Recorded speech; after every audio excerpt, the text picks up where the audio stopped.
So I am finally back, and today I've got my ROG Ally Z1 Extreme in front of me. This is my OG, my one and only ROG Ally that I've owned since launch, which I did get on vacation last year when I went to Florida, and I just got back from Florida. This time around, I did travel with my Legion Go and my XR glasses, and that was a pretty good experience whenever I had downtime and wanted to play video games with my brother or just show people the system. It was pretty fun. But now I'm back, I'm on my ROG Ally, and considering that people have started getting their hands on with the ROG Ally X, just makes sense for me to talk about this system and just address certain things and how I feel about the new ROG Ally X and how I've been using my ROG Ally. So if you've kept up with my channel, you know I love to play my FPS games on these handheld devices. I've played the finals, I've played Battlefield, Call of Duty, you name it, Halo.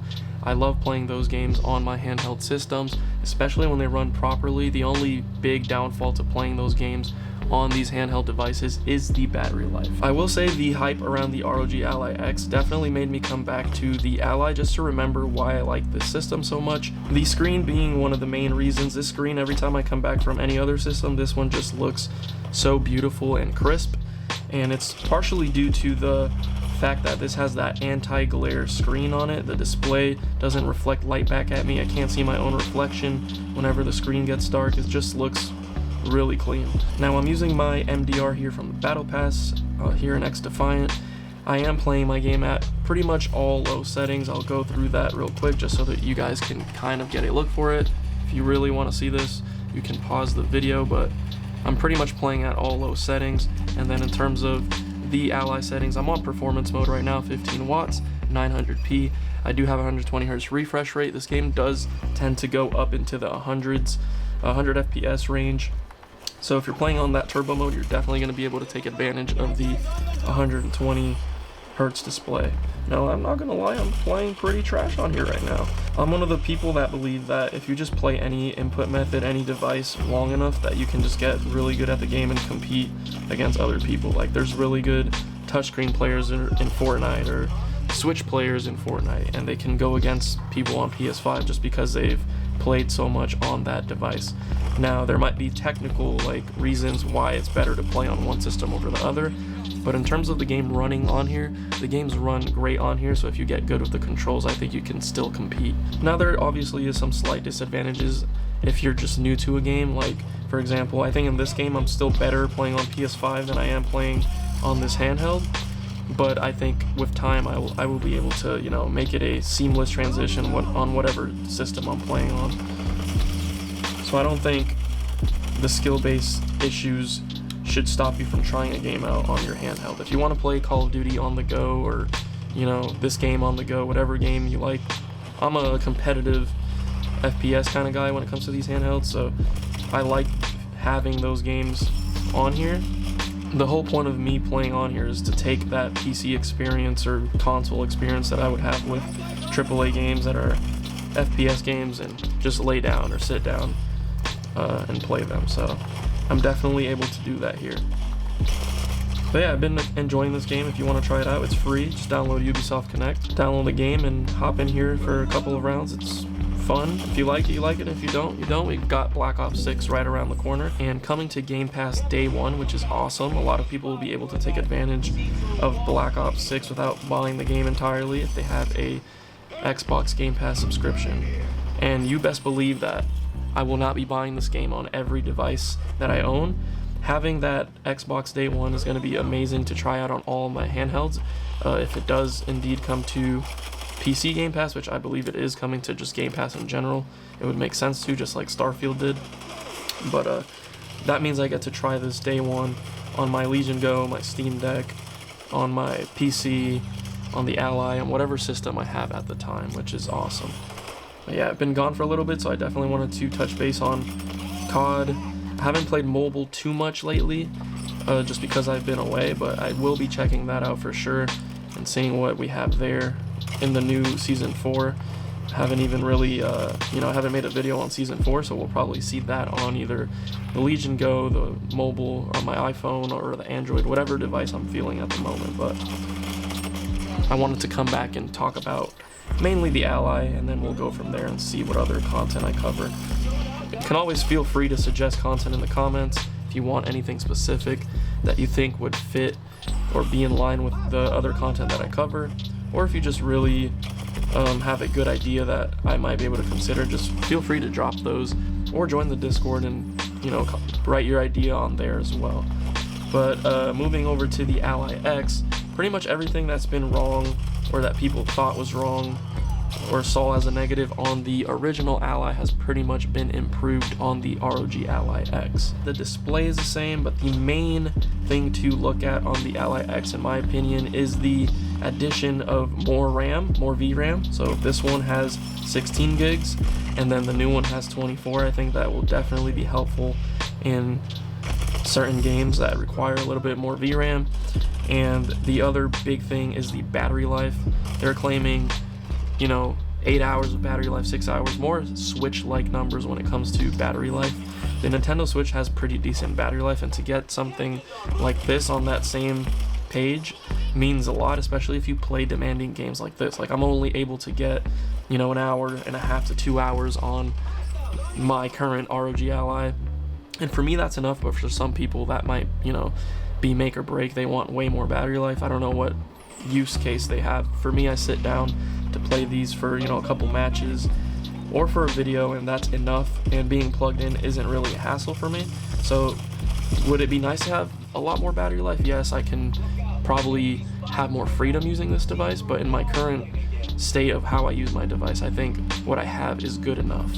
Overall, for people looking into getting a brand new handheld, if they don't have one at all, I think looking at the battery life difference is definitely going to stand out as a feature they might want to pay that extra money for. The ROG Ally X is $799, I believe, so it's $100 more than what the original Ally was when it came out, the Z1 Extreme.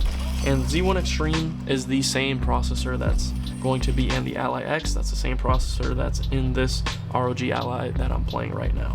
So in Linus's video, they did open up the Ally X, and it pretty much took up the entire bottom half here, the battery. It took up all that space, which is awesome. Obviously that's going to make it a little bit heavier. I've seen people say that it doesn't feel too crazy in terms of the weight difference. They even blindfolded him in the video, and he had to pay close attention to which one was truly heavier, so that's a good sign that it won't be too much heavier.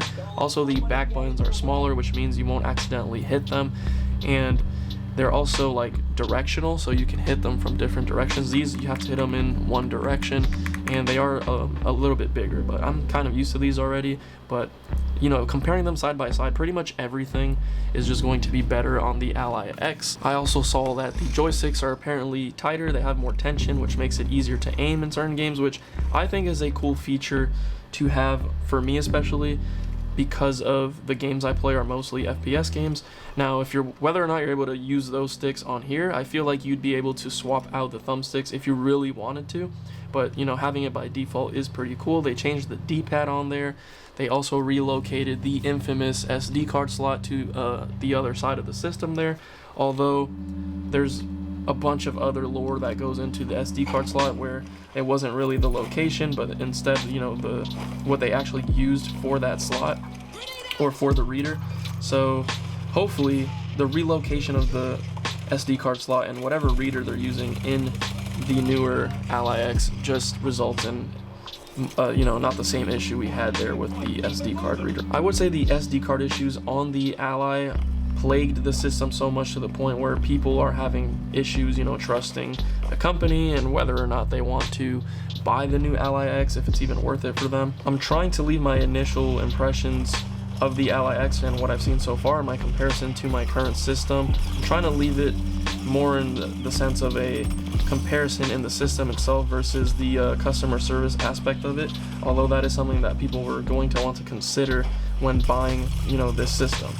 But me being a current owner with a damaged SD card slot, yeah, it kind of sucks. And I will also add on to that by saying I wish there was some sort of upgrade up program for current owners to be able to get their hands on the newer system. It would be cool if you could get a larger trade-in value. I think currently, I went on bestbuy.com, the Ally X is up for pre-order. I believe it comes out at the end of June, but you can pre-order it, and under that pre-order it lets you like select you know, a trade-in option. So I selected that and put in my ROG Ally Z1 Extreme, and they'll give me 180 US dollars for a system I paid $700 for and ended up having a damaged SD card reader. So it's kind of a bummer. I wish there was a better upgrade program, especially if you already bought one. But they did also extend warranty up to 2 years. So they sort of are trying to make things better without, addressing full on what the issue was, or, straight up saying that they messed up in the design of the system or anything like that. So, the trust with the company is going to be a whole other thing for people considering on buying any of their future systems or even the current Ally. I just think it doesn't really make sense for anyone to pay full price for the current ROG Ally Z1 Extreme when the Ally X will be out. I think paying that extra $100 definitely is the smart choice. Everything that was wrong with this one is improved on there, and it just makes sense to go that route if you're going to end up buying the Ally inevitably, or if you just really want the Ally and you don't care about the customer service aspect of it. If you're someone that's going to be fixing the system on your own or whatever the case may be, if the company itself is not a factor in your decision, then I think it's just going to make sense to get the newer ROG Ally X. Now, if you're looking to get your foot in the door and these things start going on sale, then that also makes sense as well.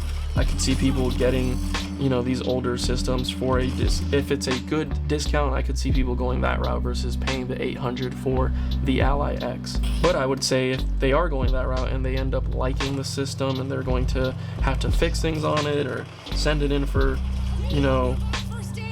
repairs and things like that, it's something they're going to want to consider, even if they're getting it at a discounted price, because that does mean it does come with its flaws and you might end up having to send it in or repairing things yourself there, to the point where you might end up putting enough money into it where you might as well have just got the Ally X. So just something to consider there. You can look at this in many different ways. I've noticed that pretty much every review that's coming out or every first impressions video for the Ally X has kind of included some portion of the customer service aspect of things. So it's definitely something to consider.